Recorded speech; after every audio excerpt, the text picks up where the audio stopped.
Hello दोस्तों, welcome to our YouTube channel Tactics of Success. In this video, we will discuss the most important named organic reaction of class 12th chapter aldehyde ketone and carboxylic acid. So दोस्तों, अगर आप इस channel पर नए हैं तो channel को like, share and subscribe करिए। तो चलिए दोस्तों स्टार्ट करते हैं बिना टाइम को वेस्ट करते हुए। दोस्तों ये ऑर्गेनिक रिएक्शंस का पार्ट 1 है इस चैप्टर का। चलिए दोस्तों नेक्स्ट स्लाइड पर चलते हैं। तो दोस्तों हमारी पहली रिएक्शन है रोजेनमैन रिडक्शन। मैं ज़रा पेन चूज कर लूँ।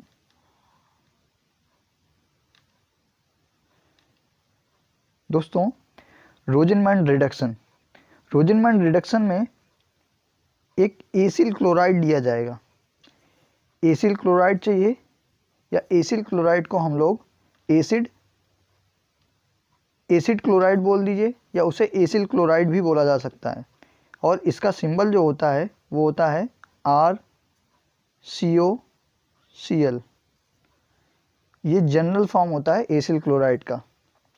और इसका हाइड्रोजनेशन होता है over a catalyst palladium on barium sulphate.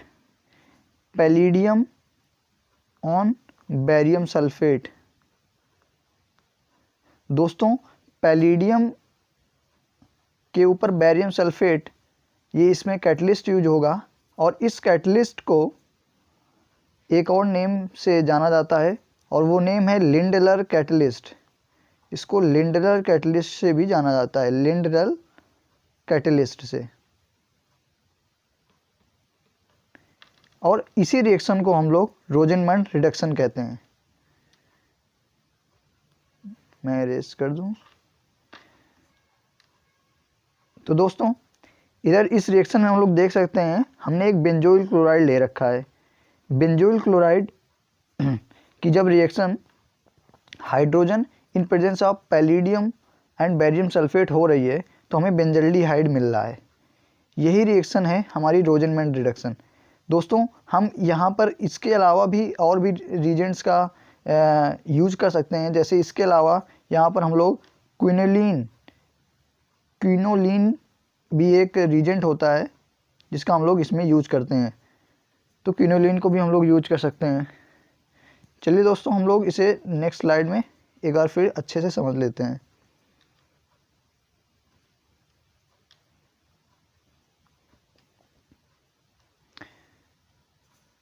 तो दोस्तों हमने देखा कि रोजेनमैन रिडक्शन में हमें एक एसिड हैलाइड चाहिए। तो हम लोग फॉर एग्जांपल कोई भी एक एसिड हैलाइड ले लेते हैं। हम लोग ले लेते हैं CH3COCl। इसका जो IUPAC नेम है वो होगा एथेनॉल क्लोराइड। ये एसिड क्लोराइड जो ऑर्गेनिक का ग्रुप होता है उससे बिलोंग करेगा, एसिड क्लोराइड। और जब हम लोग इस पे रीजेंट को ऐड करेंगे जो कि हमारे पास है हाइड्रोजन पैलिडियम और बैरियम सल्फेट।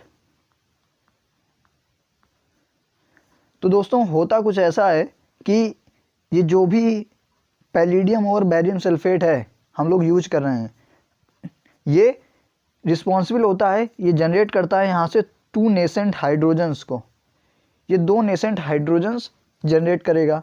अब होगा क्या, एक नेसेंट हाइड्रोजन ये Cl के साथ कंबाइन होकर के HCl निकाल देगा जो कि हमारा बाई प्रोडक्ट होगा।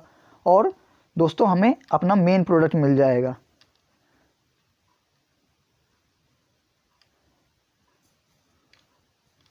और जो कि मेन प्रोडक्ट होगा हमारा एसिटाल्डिहाइड CH3CHO। ये हमारा इस रिएक्शन का मेन प्रोडक्ट मिल गया, एसिटाल्डिहाइड।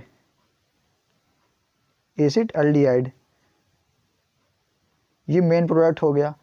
एसिटाल्डिहाइड तो इसका कॉमन नेम होता है। अगर हम लोग इसकी IUPAC की बात करें तो इसका एथेनॉल हो जाएगा, IUPAC नेम हो जाएगा। आई होप आप लोग ये इस रिएक्शन को अच्छे से समझ गए होंगे। अब हम लोग नेक्स्ट रिएक्शन पर शिफ्ट होते हैं। तो दोस्तों आज की दूसरी रिएक्शन है हमारे पास स्टेफेंस रिडक्शन। ये भी बहुत ही इम्पोर्टेंट रिएक्शन है, बहुत ही एग्ज़ाम्स में हर बार बोर्ड्स में आती है। तो चलिए दोस्तों हम लोग इसे समझते हैं।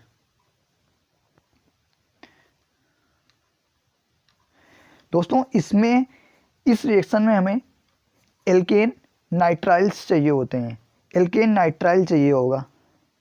अब alkane nitriles they are reduce to corresponding imine with stannous chloride. दोस्तों आप सोच रहे होंगे कि इमीन क्या होता है, स्टेनस क्लोराइड क्या होता है। तो दोस्तों मैं आपको ये न्यू स्लाइड में थोड़ा सा पहले ब्रीफ कर देता हूँ।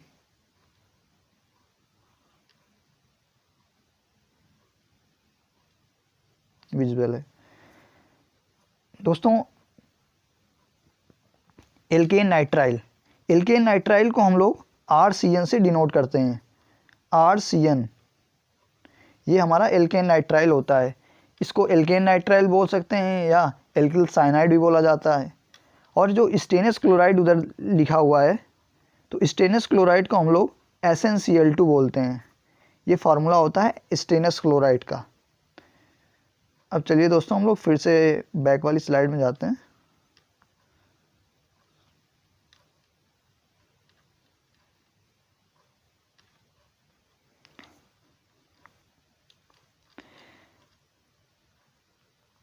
Nitriles are reduced to corresponding imine with stannous chloride in presence of hydrochloric acid, which on hydrolysis give corresponding aldehyde। ये रिएक्शन हमारी स्टेफेंस रिएक्शन कहलाती है। जैसे इसमें आप देख रहे होंगे रिएक्शन में कि हमने एक RCN ले रखा है, स्टेनस क्लोराइड SnCl2 है और एक हाइड्रोक्लोरिक एसिड का यूज कर रहे हैं हम लोग यहाँ पर। और हमें पहले इमीन मिलता है, इमीन जो कि ये दिया हुआ है RCS डबल बॉन्ड NH, इसे हम लोग इमीन बोलेंगे। और जिसका फर्दर हाइड्रोलिसिस किया गया है तो हमें अल्डिहाइड का कंपाउंड प्रोड्यूस हुआ है। चलिए मैं आपको एक न्यू स्लाइड पर फिर से समझा देता हूँ पूरा।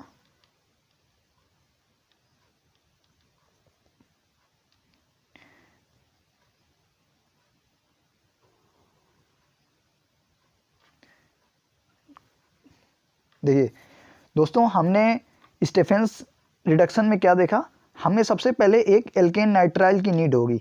एल्केन नाइट्राइल, तो हम लोग एक एल्केन नाइट्राइल का फॉर एग्जांपल ले लेते हैं। हम लोग ले लेते हैं CH3 C triple bond N। ये हमारा एक एल्केन नाइट्राइल है। इसे हम लोग इथेन नाइट्राइल बोलेंगे IUPAC नेम में, इथेन नाइट्राइल, इथेन नाइट्राइल बोलेंगे, IUPAC नेम इसका हो जाएगा। अगर हम लोग इसका जनरल नेम की बात करें तो वो मीथिल साइनाइड हो जाएगा। अब इस पर होगा क्या, स्टेनस क्लोराइड। स्टेनस क्लोराइड का फार्मूला हम लोगों ने पीछे सीखा, वो था SnCl2 और followed by hydrolysis with any acid. हम लोग एसिड ले लेते हैं HCl। दोस्तों SnCl2 और HCl का जो मिक्सचर है ये रिस्पॉन्सिबल है यहाँ पर कि ये दो नेसेंट हाइड्रोजन को इंट्रोड्यूस कराएगा। दो नेसेंट हाइड्रोजन यहाँ पर प्रोड्यूस हो रहे होंगे। जब दो नेसेंट हाइड्रोजन प्रोड्यूस हुए तो एक नेसेंट हाइड्रोजन इस वाले N के साथ जुड़ जाएगा और एक C के साथ जुड़ जाएगा। तो जो प्रोडक्ट बन गया वो बन गया CH3 CH double bond NH बन गया, NH। अब ये जो हमारा इमीन बन गया, अब इस इमीन का हम लोग हाइड्रोलिसिस कराएंगे तो हमें एक अल्डिहाइड का कंपाउंड मिल जाएगा।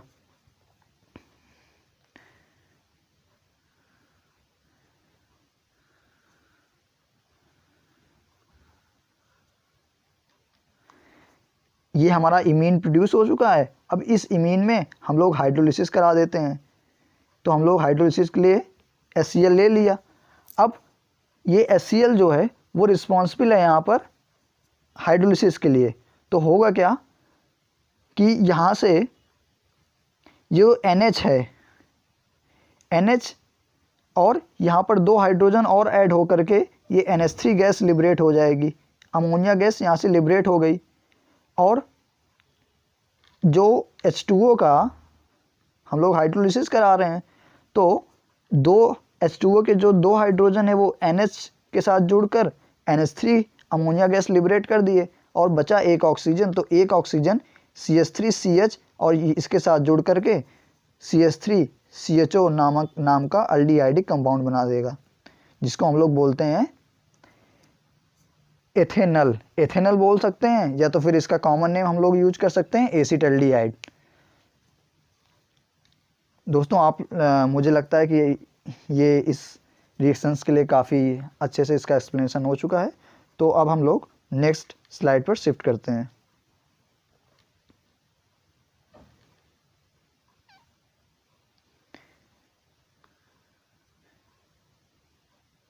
दोस्तों अगर आपने स्क्रीनशॉट नहीं लिया तो आप स्क्रीनशॉट ले सकते हैं, मैं इसे इरेज कर दूं। दोस्तों आप इसका स्क्रीनशॉट ले लीजिए।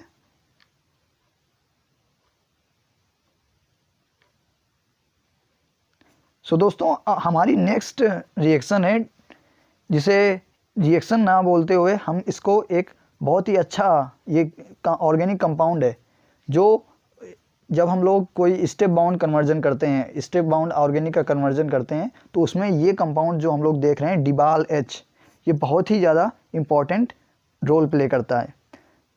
तो चलिए दोस्तों इसको देखते हैं हम लोग। डिबाल एच, सबसे पहले तो डिबाल एच जो दिया हुआ है, हम लोग इसका समझते हैं कि डिबाल एच होता क्या है, डिबाल एच का फुल फॉर्म क्या है, क्या इसका स्ट्रक्चर है। आप लोग स्ट्रक्चर तो देख रहे होंगे, ये स्ट्रक्चर इसका दिया हुआ है, ये डिबाल एच का स्ट्रक्चर दिया हुआ है। तो मैं आपको इसको एक फ्रेश स्लाइड में पहले डिबाल एच समझाता हूँ, डिबाल एच है क्या एक्चुअली में।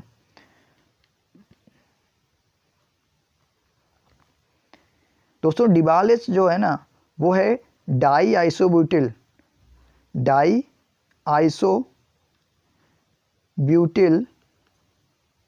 एल्यूमिनियम हाइड्राइड, ये डिबाल एच का फुल फॉर्म होता है, डाई आइसोब्यूटिल एल्यूमिनियम हाइड्राइड। अब इसके नेम से हम लोग इसका स्ट्रक्चर बनाने का ट्राई करते हैं। डाई आइसोब्यूटिल एल्यूमिनियम हाइड्राइड, हमें डाई मीन्स 2, आइसोब्यूटिल चाहिए 2 आइसोब्यूटिल और एल्यूमिनियम हाइड्राइड चाहिए। तो हम लोग देखते हैं इसका स्ट्रक्चर। तो इसका स्ट्रक्चर हम लोग कुछ इस तरह से ड्रा कर सकते हैं। ये CH3 है, ये CH हो गया, और हम लोग यहाँ पर CH3 लगाएंगे और CH2, ये आइसोब्यूटिल हो गया हमारा। डाई बोल रहा है तो हम इसको डबल कर देते हैं, इसमें स्क्वायर कर दिया तो डाई आइसोब्यूटिल हो गया। एल्यूमिनियम हाइड्राइड बोल रहा है तो एल्यूमिनियम हाइड्राइड, Al और H ये लगा दिया तो ये एल्यूमिनियम हाइड्राइड हो गया। तो दोस्तों हमने देखा ये है डाई आइसोब्यूटिल एल्यूमिनियम हाइड्राइड का स्ट्रक्चर। आप इसका स्क्रीनशॉट ले लीजिए, फिर मैं इसे इरेज कर रहा हूँ। चलिए दोस्तों हम लोग फिर से पीछे वाली स्लाइड में चलते हैं।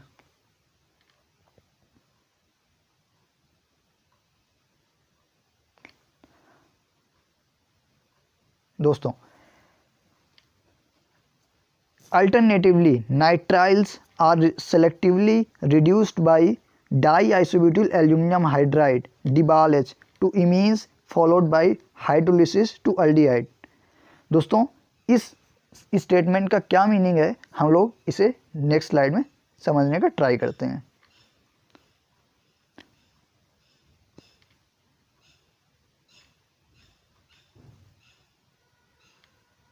आप इसका स्क्रीनशॉट ले लीजिए डिबाल एच का पूरा, मैं इरेज कर देता हूँ। हम लोग दोस्तों नेक्स्ट स्लाइड पर आ गए। अब हम लोग समझते हैं कि डिबाल एच किस तरह से रोल प्ले करता है ऑर्गेनिक कन्वर्जेंस में। तो दोस्तों डिबाल एच का कुछ इस तरह से रोल है कि अगर हमें कोई भी एसिड हैलाइड दिया हो, कोई भी एसिड हैलाइड है RCOCl एसिड हैलाइड दे दिया, या फिर कोई एल्केन नाइट्राइल दे दिया हमें, एल्केन नाइट्राइल आप सभी लोग जान ही गए होंगे, या कोई हमें एस्टर दे दिया, एस्टर जिसका जनरल फार्मूला हमें सभी लोगों को पता ही होगा आपको, RCOOR, कोई एस्टर हो। अगर हमें इसे 1 स्टेप में डायरेक्ट अल्डिहाइड के कंपाउंड में कन्वर्ट करना है तो हम लोग वहाँ पर डिबाल एच का यूज करेंगे। डिबाल एच डिबाल एच का यूज करेंगे हम लोग इस पे। जैसे हम लोग इस पे डिबाल एच का यूज करेंगे तो डायरेक्ट हमें अल्डिहाइड का कंपाउंड मिल जाएगा। तीनों ही रिएक्शंस में हमें डायरेक्ट अल्डिहाइड का कंपाउंड मिल जाएगा। तो दोस्तों ये था डिबाल एच का पूरा एक्सप्लेनेशन।